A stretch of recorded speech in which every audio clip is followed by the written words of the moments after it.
Buenas, me llamo Jimena Portugués y el día de hoy estaré hablando del tema de los indígenas y el proceso de conquista.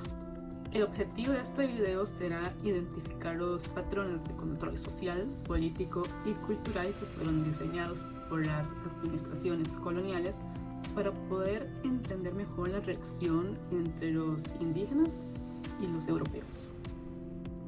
Cuando los europeos llegaron a América en el siglo XV y XVI, no solo iniciaron un proceso de conquista militar, sino también una transformación profunda del territorio, la cultura y la vida de los pueblos originarios. A continuación del video estaremos explorando tres tipos de resistencia indígena diferentes que se presentaron en el territorio de América. Entre ellos está Anacaona en el Caribe, Tupac Amaru en América del Sur y Pope en América del Norte. Cada uno representa distintas maneras de resistir y de poder reafirmar la dignidad de los pueblos indígenas ante los colonizadores. Esto no fue un encuentro pasivo, sino que fue una invasión llena de violencia, de despojo y de sometimiento. Pero los indígenas no fueron unas víctimas pasivas, todo lo contrario. Fueron víctimas activas que desarrollaron ciertos tipos de métodos de resistencia para poder proteger su identidad, su territorio y su forma de vida. Según el investigador Alfonso Hernández Barrón, estas resistencias deben ser vistas como una respuesta que permitió la supervivencia y la continuidad de estos pueblos indígenas a pesar de tantos años, tantos siglos de dominación. Entre los mecanismos de resistencia se encuentran la defensa armada, la resistencia cultural y espiritual, la desobediencia civil, la resistencia económica, el aislamiento voluntario e incluso ciertos tipos de acciones como el suicidio colectivo o la reducción de la natalidad para así poder evitar lo que sería la esclavitud. Según el investigador Guillermo Gómez Santibáñez, señala que la resistencia indígena también fue conocida como una especie de memoria contra el olvido, o sea, una forma de mantener viva la historia y la identidad de los pueblos indígenas tras tantos intentos coloniales de borrar sus culturas. Primera resistencia mesoamericana y el Caribe, Anacaona y el pueblo taíno. La historia de Anacaona ocurre a finales del siglo XV y a inicios del siglo XVI, en la isla llamada La Española, que actualmente es territorio de República Dominicana y Haití. Anacaona era una cacica taína del cacicazgo de Charagua, conocida por su inteligencia, por su liderazgo y su diplomacia. Los taínos eran un pueblo agrícola y bastante pacífico que habitaba en las Antillas Mayores antes de la llegada de los españoles. Cuando Cristóbal Colón y sus hombres llegaron a la isla en 1492, los taínos los recibieron con bastante amabilidad, pero sin embargo por la codicia del oro que presentaban estos y el trabajo forzado fueron los que provocaron más adelante bastantes conflictos. Anacaona al inicio intentó una especie de resistencia mucho más pacífica, intentando un acuerdo con los españoles, pero tras varios asesinatos, abusos y destrucción de sus pueblos, de sus aldeas, esta decidió oponerse contra el dominio español. En el año 1503, el gobernador Nicolás de Obando la invitó a una supuesta reunión de paz, la cual era una trampa. En esta, 80 caciques fueron asesinados, y entre esos iban Anacaona, que fue ahorcada de manera pública.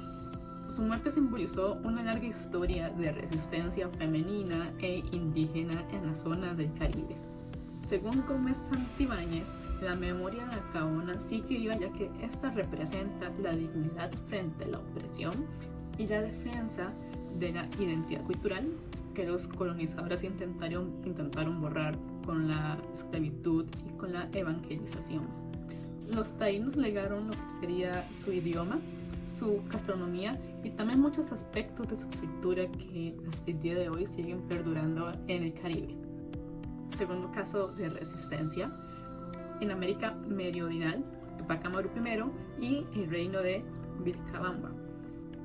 En América del Sur, uno de los casos de resistencia más notables fue la del último Inca, Tupac Amaru I, en la región de Vilcabamba, en la que sería el sur actual de Perú. Tras la caída de Cusco en 1533, los incas no desaparecieron completamente. Gran parte de su población se refugiaron en la zona de las montañas, donde fundaron el estado Ño-Inca de Vilcabamba, el cual sobrevivió por casi 40 años fuera del control español. Este estado fue un símbolo de resistencia política y militar, organizado con jerarquías, ejército y con su propia religión. Durante décadas, los incas se resistieron con técnicas de guerrilla, con alianzas de otros pueblos locales y con ciertos tipos de emboscadas. Su conocimiento del territorio de las montañas también fue una gran ventaja para ellos. En el año 1572, los españoles capturaron a Tupac Amaru I, lo llevaron a Cusco y lo ejecutaron de manera pública para así intentar ponerle un alto a la resistencia que este pueblo estaba presentando. Pero el nombre de Tupac Amaru se convirtió en una especie de bandera de guerra que años después inspiró a Tupac Amaru II a ciertos movimientos indígenas más modernos que reivindican la autodeterminación. Según Hernández Barrón, destaca que el legado de Vilcabamba demuestra que la resistencia indígena no fue solo un momento histórico, sino que es un proceso continuo de defensa territorial y cultural. Hasta el día de hoy, las comunidades de quechuas y amairas siguen preservando sus lenguas, sus ritos y su cosmovisión como una forma de vida más de descolonización. Tercera forma de resistencia en América septentrional, Popé y rebelión de los pueblos del sudeste. En América del Norte, una de las rebeliones indígenas más importantes fue la rebelión de Popé, ocurrida en el año 1600, en lo que actualmente sería Nueva México, Estados Unidos. Popé era el líder espiritual del pueblo Tehuá, conocido por sus viviendas comunales y por su agricultura en zonas áridas. Durante décadas, los colonizadores españoles impusieron lo que sería el trabajo forzado, destruyendo sus templos y prohibiendo sus ceremonias religiosas nativas. Popé organizó una rebelión en la cual reunió 20 pueblos indígenas diferentes. Estos usaron cuerdas con nudos para poder coordinar la fecha del levantamiento. Así lograron expulsar a los españoles durante 12 años y recuperaron sus tierras y su libertad.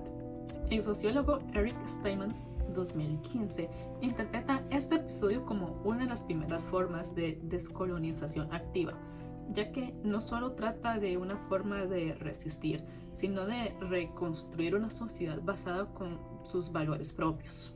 Cuando los españoles regresaron, estos tuvieron que negociar y permitir una mayor autonomía indígena, lo que demuestra que esta resistencia tuvo unos efectos reales y bastante duraderos.